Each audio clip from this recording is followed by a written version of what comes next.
¿Qué harías si una noche te despertaras y tu mundo perfecto comenzara a desmoronarse? Imagina el silencio de la madrugada, roto por un sonido que hiela la sangre, una risa femenina que nadie más parece escuchar. Para Julia, esa noche fue el principio de una pesadilla. Descubrió que la persona en la que más confiaba no solo le mentía, sino que estaba tejiendo una red de engaños para destruirla. Esta no es solo una historia de traición, es la historia de una batalla por la cordura, la verdad y la justicia. Prepárate, porque lo que estás a punto de escuchar te dejará sin aliento. Julia y Javier vivían la vida que muchos envidiarían. Un apartamento elegante en el barrio de Salamanca, en Madrid, una hija preciosa de 2 años, Sofía, y la aparente estabilidad de un matrimonio sólido. Javier era el heredero de una exitosa empresa constructora familiar, un hombre carismático y seguro de sí mismo. Julia, por su parte, trabajaba en un puesto administrativo en un ministerio, con la ambición de ascender y construir una carrera propia. Se habían conocido en el imponente edificio de oficinas del Paseo de la Castellana, donde ambos trabajaban.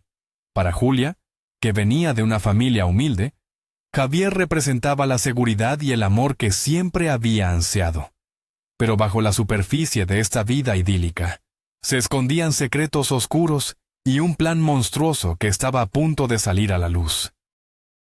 El primer sonido que la despertó no fue un grito, sino algo peor.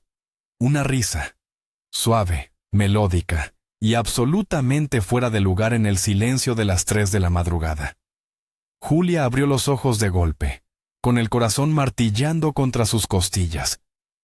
El aire del dormitorio era denso y frío. Se giró.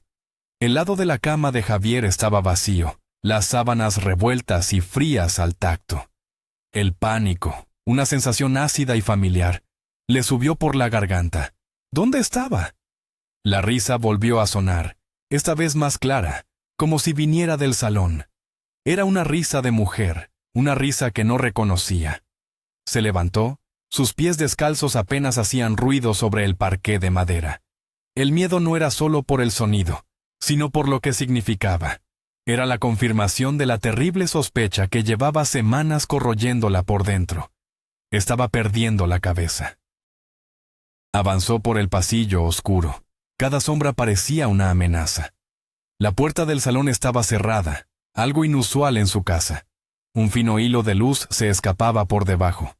Se acercó, conteniendo la respiración, y pegó la oreja a la fría madera. Dentro, la voz de Javier era un susurro grave y cómplice. Hablaba por teléfono. Julia no podía entender todas las palabras, pero captó frases que la dejaron helada. Tranquila, mi reina. Ya falta poco.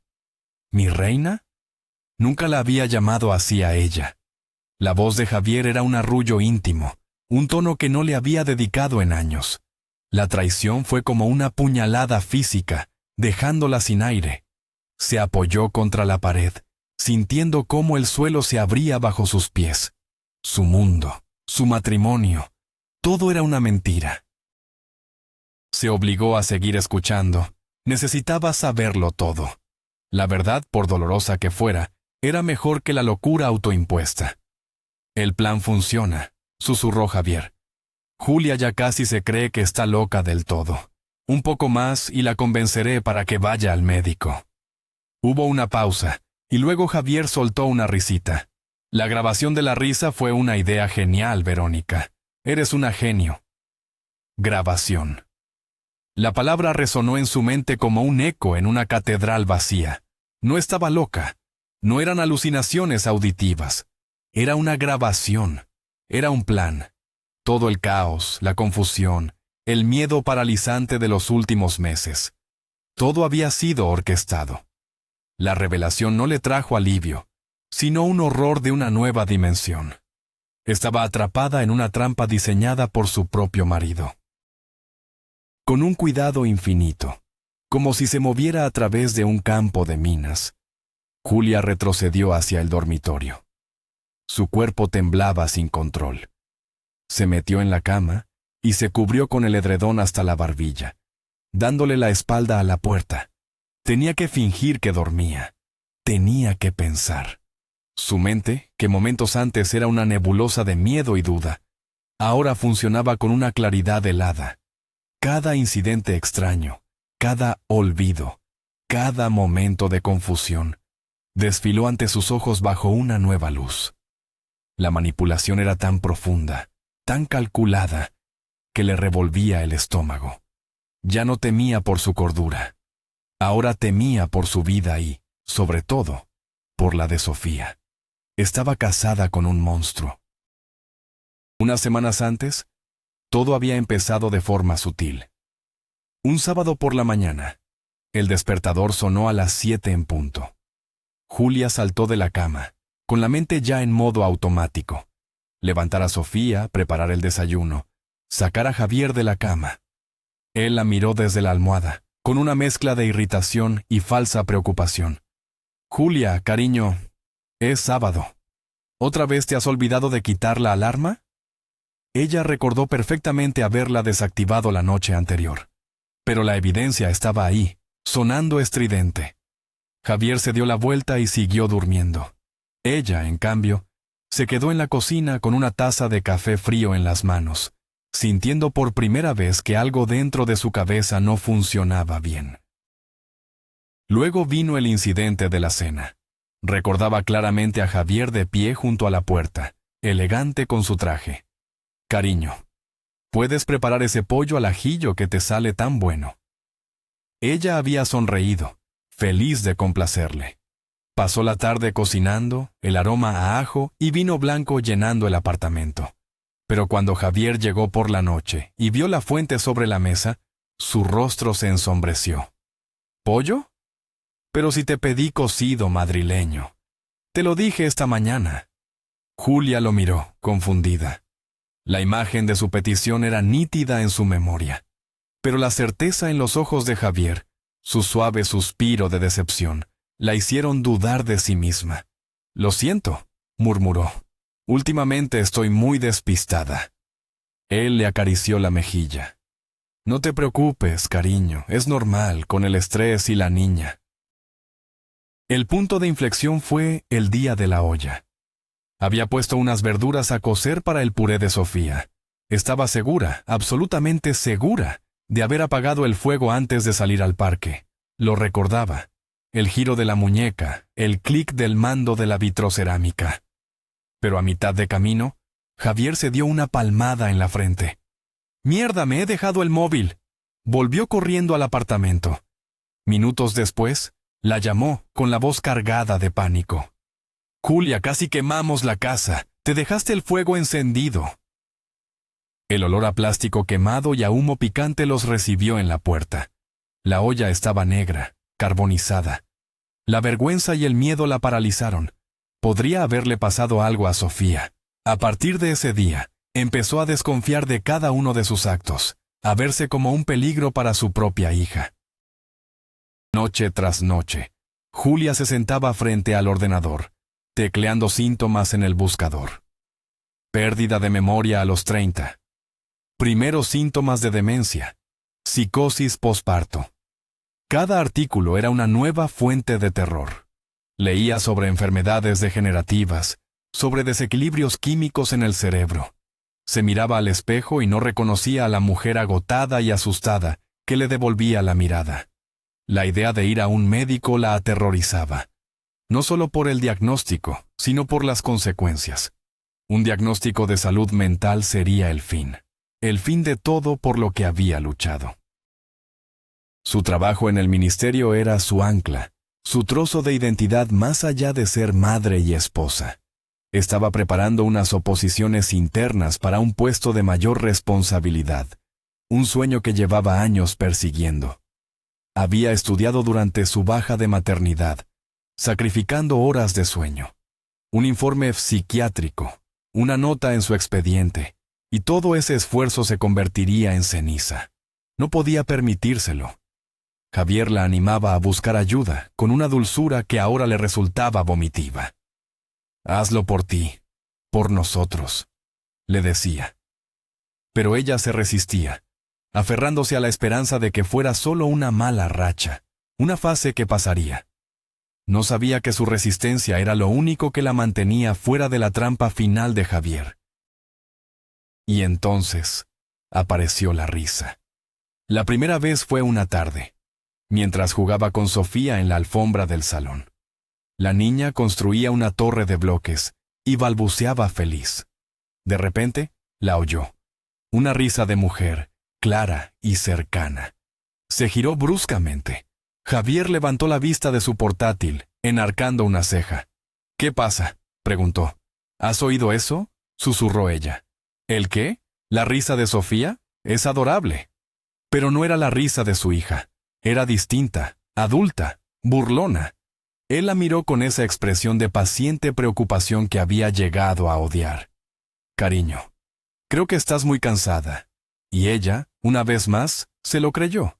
Se creyó que los sonidos existían solo en su cabeza rota.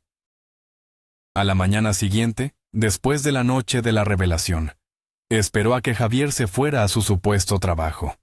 En cuanto la puerta se cerró, cogió el teléfono. Sus dedos temblaban tanto que apenas podía marcar el número. «Clara», dijo con un hilo de voz cuando su hermana contestó. «Necesito que vengas. Ahora. Ha pasado algo terrible». No tuvo que decir más. Clara, su hermana gemela, su otra mitad, entendió la urgencia en su voz.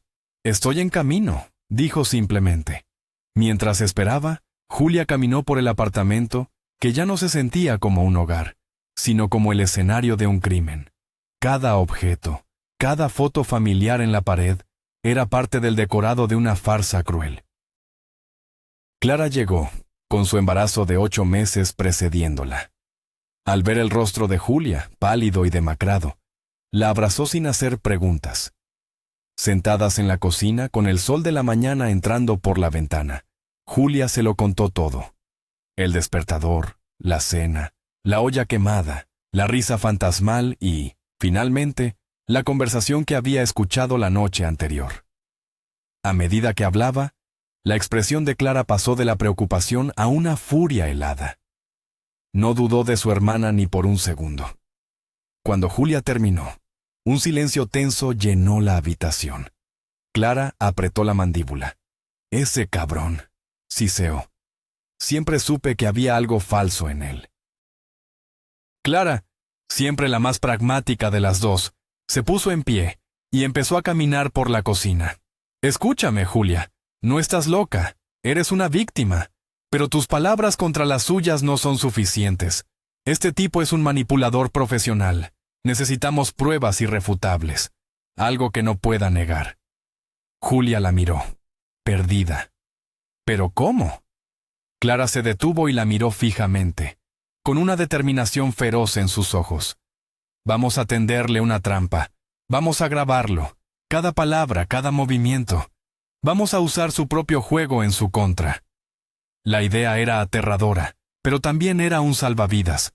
Por primera vez en meses, Julia sintió una chispa de esperanza. El plan de Clara era sencillo y brillante. «Aún tengo las cámaras que compramos para vigilar al bebé cuando nazca. Son diminutas, casi invisibles».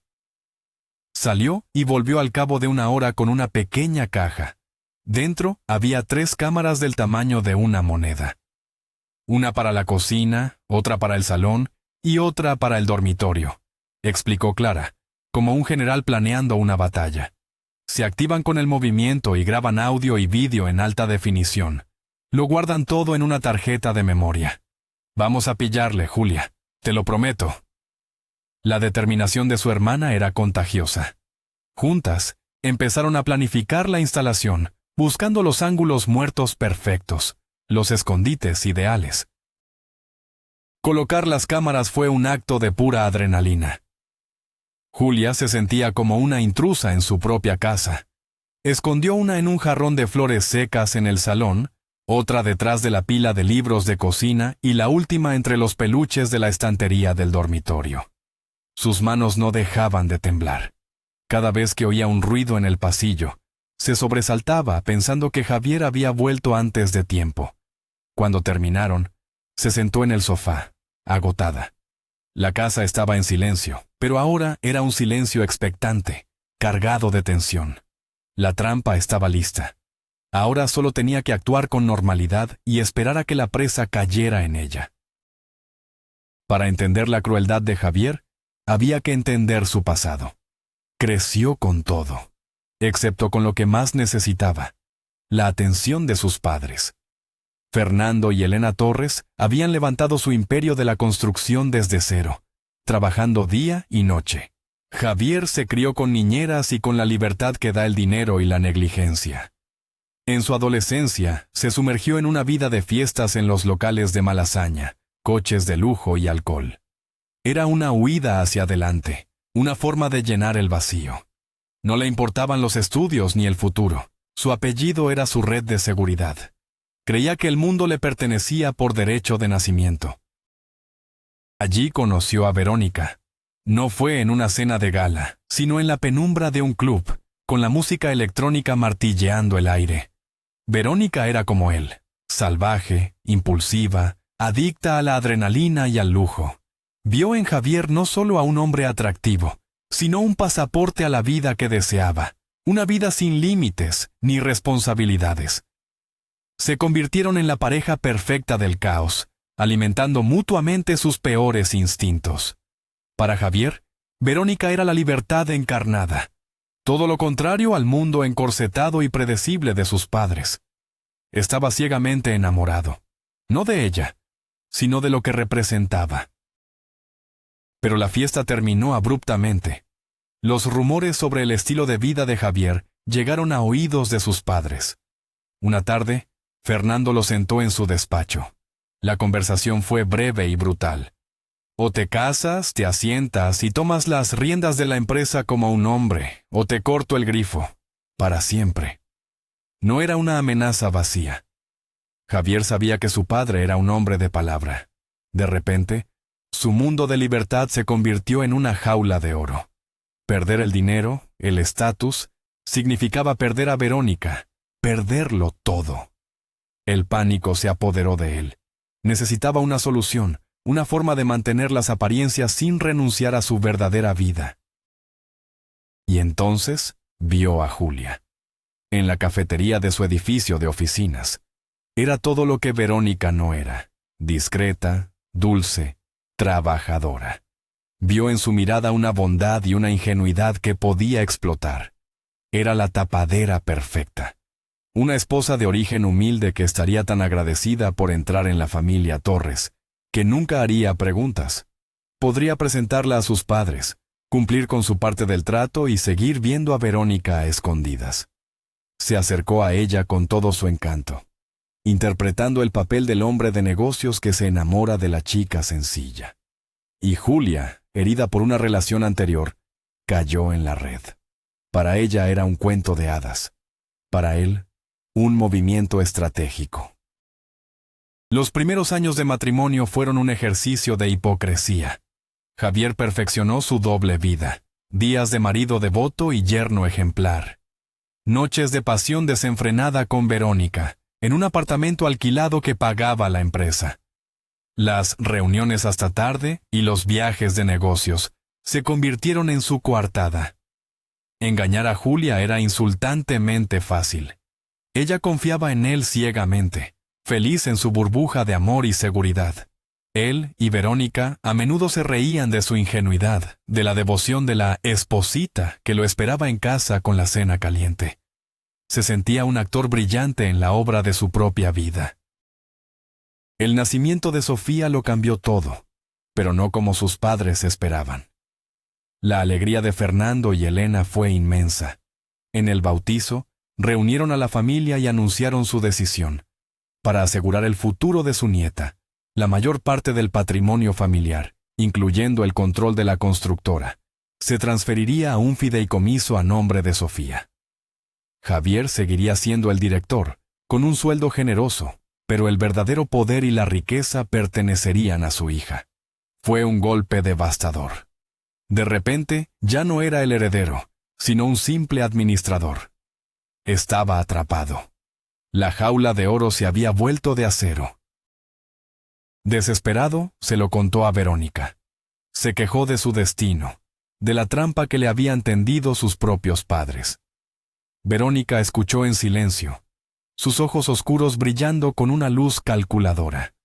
Fue ella quien ideó el plan, con una frialdad que incluso a él le sorprendió. «Si Julia es declarada mentalmente incapacitada», dijo ella con voz suave, «el único tutor legal de la niña serás tú. Y como tutor, serás el único administrador de su fortuna.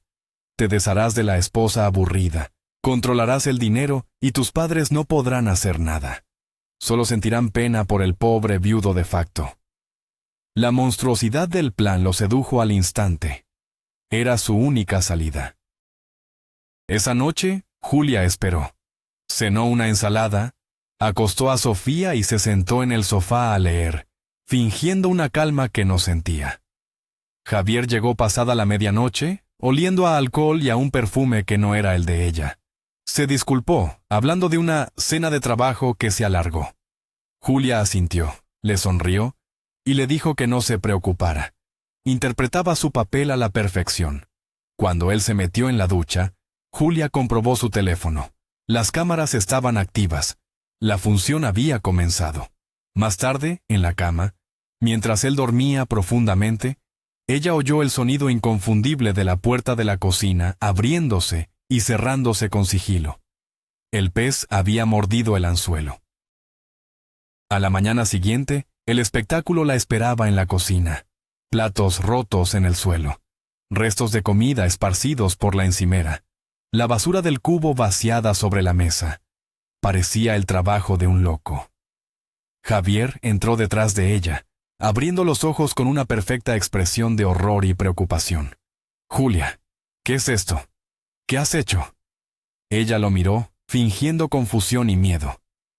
«No, yo no he sido, te lo juro». Él la abrazó. Su gesto protector era una farsa repugnante. «Cariño, esto se nos está yendo de las manos.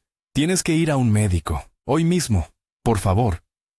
Mientras la abrazaba, ella sintió el frío de la traición más intensamente que nunca. En cuanto Javier salió por la puerta, Julia corrió al ordenador. Extrajo la pequeña tarjeta de memoria de la cámara de la cocina y la insertó en el portátil.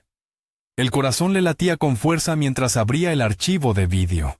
La imagen era nítida. Vio a Javier entrar en la cocina a las 4 de la mañana. Vio cómo, con una calma metódica, envolvía los platos en un trapo de cocina para amortiguar el ruido antes de romperlos uno a uno con un martillo. Vio cómo esparcía los restos y vaciaba la basura. No había locura en sus ojos, solo una concentración fría y decidida. Era la prueba irrefutable de su cordura y de la monstruosidad de su marido. Siguió viendo la grabación de la mañana, su propia entrada en la cocina, la llegada de Javier, su actuación digna de un Oscar.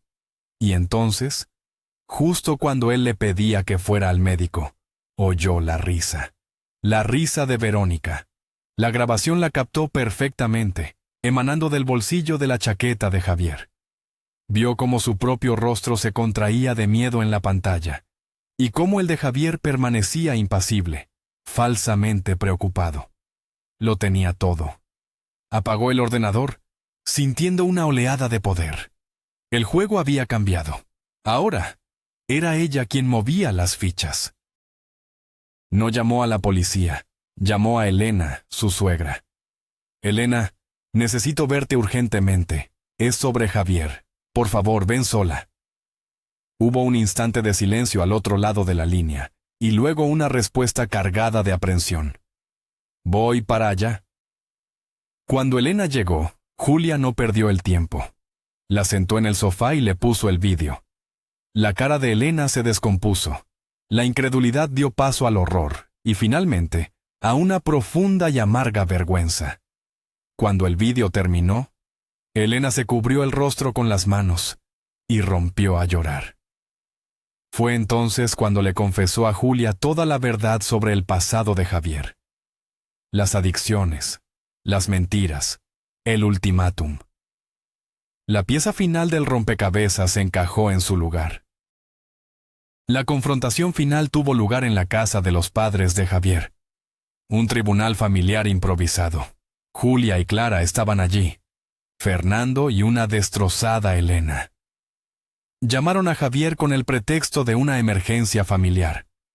Entró en el salón con su habitual aire de confianza, pero su sonrisa se desvaneció al verlos a todos reunidos, con rostros sombríos como en un funeral. «¿Qué pasa aquí?», preguntó, nervioso. Fernando se levantó y colocó un ordenador portátil sobre la mesa. Le dio al play. La sala se llenó con el sonido de platos rompiéndose y la risa grabada de Verónica. Javier se quedó blanco como el papel. La trampa se había cerrado. Intentó negarlo, gritar, culpar a Julia. Dijo que ella lo había manipulado, que estaba loca y era peligrosa. Pero sus mentiras se desmoronaron ante la evidencia en vídeo y la mirada de acero de su padre. «Se acabó, Javier», dijo Fernando con una voz gélida que Julia nunca le había oído. «Has deshonrado a esta familia por última vez». Le explicó los términos de su exilio. El apartamento familiar pasaba a ser propiedad exclusiva de Julia y Sofía. Él sería despedido de la empresa. Le permitirían quedarse con su coche y un pequeño estudio en Carabanchel que habían comprado como inversión. Nada más. Quedaba fuera. Desheredado, despedido y desterrado. 6 meses después, Julia estaba floreciendo. Había aprobado sus oposiciones y conseguido el ascenso. El apartamento de Salamanca, ahora libre de mentiras, era un hogar lleno de luz y de las risas de Sofía. Había iniciado los trámites de divorcio y se sentía más fuerte y segura que nunca. La ayuda de sus suegros, consumidos por la culpa, fue incondicional. Se volcaron en su nieta y en ella, tratando de reparar el daño que su hijo había causado. Julia estaba reconstruyendo su vida sobre los escombros y descubrió que los cimientos eran más sólidos de lo que jamás había creído. Una tarde lluviosa de noviembre, un repartidor de globo con la capucha calada hasta los ojos entregó una pizza en la guardería de Sofía. Dentro, se celebraba una fiesta de cumpleaños. A través del cristal, vio a su hija, vestida de princesa, soplando las velas de una tarta, y vio a Julia, radiante, riendo junto a un hombre que la miraba con genuina adoración. Javier sintió una punzada de algo que no era ira, sino un vacío desolador. Verónica lo había dejado en cuanto el dinero desapareció. Sus amigos se habían esfumado. Estaba solo. Se dio la vuelta y se perdió en la lluvia. Un fantasma en la ciudad, con el peso de sus decisiones como única compañía. Así termina la historia de Javier, el hombre que lo tenía todo, y lo perdió por su propia codicia y crueldad. Y así comienza la nueva vida de Julia, una mujer que fue empujada al borde de la locura, pero que encontró en sí misma la fuerza para luchar, para descubrir la verdad y para proteger a su hija. Su historia es un poderoso recordatorio de que incluso en la oscuridad más profunda, la verdad siempre encuentra la manera de salir a la luz, y que la resiliencia del espíritu humano es inquebrantable. Gracias por acompañarnos en este intenso viaje. Si esta historia te ha conmovido o te ha hecho reflexionar, no olvides darle a me gusta, suscribirte a nuestro canal para no perderte ningún relato y dejar tu comentario abajo. Nos encantaría saber qué piensas. ¿Crees que Javier recibió el castigo que merecía?